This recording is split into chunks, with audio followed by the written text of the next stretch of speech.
Well, just delighted to be talking with you. What got you thinking that you could make such a speech at a prestigious conference like the UN Conference on Climate Control?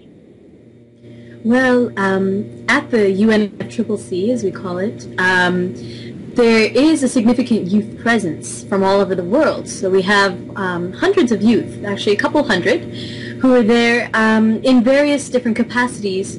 Some were sent as sort of a sub-constituency of their adult counterparts. So, say the UK delegation, the UK national delegation would send a youth delegation. And so youth engage in different ways. Some of us, most of us are just there as observers. We're students, and we're just tracking the negotiations and learning. A lot of us are engaged in activism, and some of us are engaged in lobbying, or our version of lobbying. There with a lot of other students, but most of the other students didn't think, you know, what I'd like to do is stand up and talk to these people.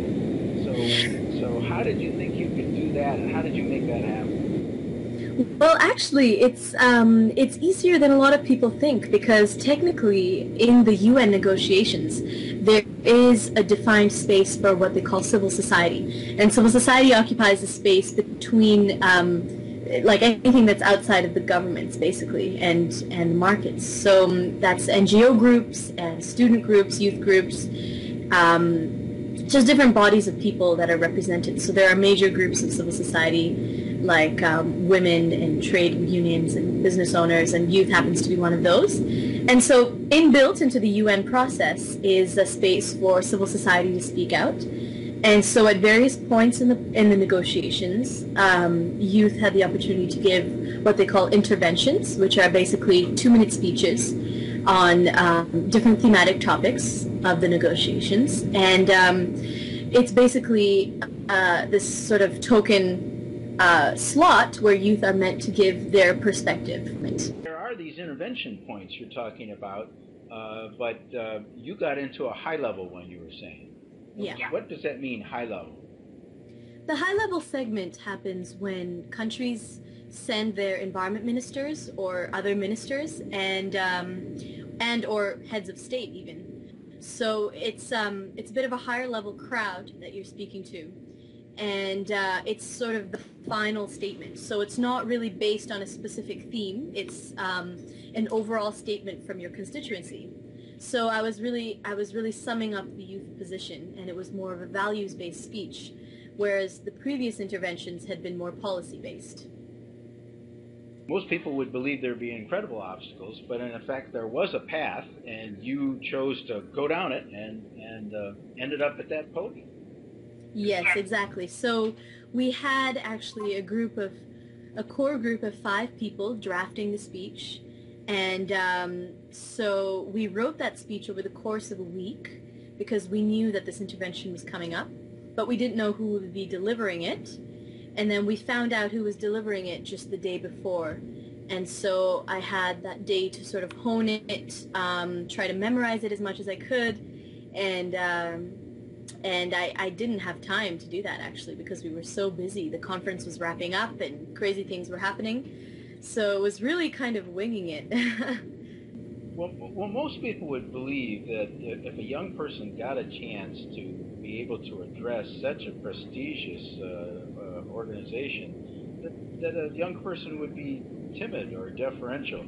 You certainly were not. What was the thinking as you were preparing the speech of how you would approach your opportunity?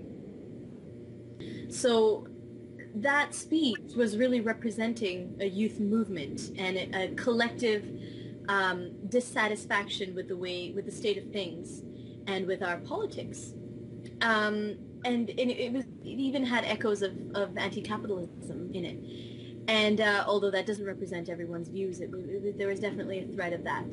And so in terms of timidity, I was really speaking for a larger movement and speaking for a lot more people when I made that speech. So it was more a representation thing. I couldn't really afford to be nervous because a lot of people were counting on me. And it is such a big thing to represent.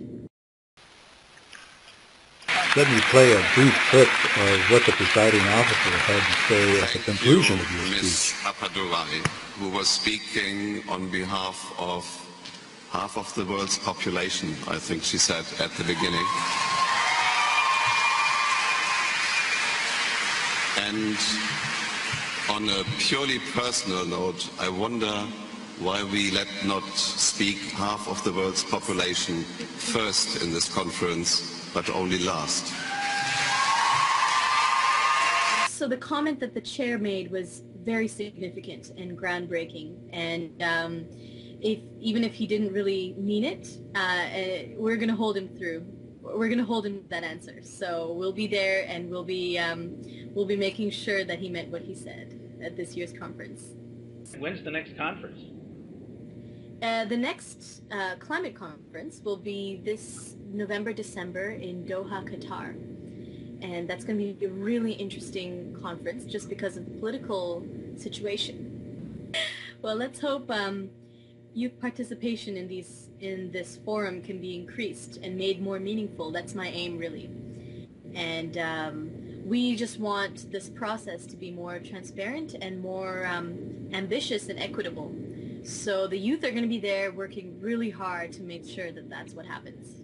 And these are youth from all over the world, right? All over the world. If someone sees this and says, gee, that's something I'd like to do, I'd like to go to that conference, what would you suggest for them to do? Well, I think that's a fantastic idea. If anybody feels inspired to get in on this setting, what our school does is one of our professors has our school accredited. You need to go through an accreditation process where you apply to the UN and they accredit you as a nonprofit. So if you aren't involved if you're a student and you aren't involved with a nonprofit, you could actually get your school accredited as a UN organization. The young people that you met at this conference, would I be correct in thinking that you now have a network and are in communication with each other on a fairly regular basis, planning and Yes. strategizing? Yes, and that's one of the great gifts of being a participant in the UN Forum. You just meet a wonderful network of young people who are just passionate, energetic, real go-getters. I mean, I was the one who made that speech, but that was just the tip of the iceberg. It was really every single youth at that conference was equally intelligent, passionate. Well, thank you so much for your time. We look forward to talking with you more soon.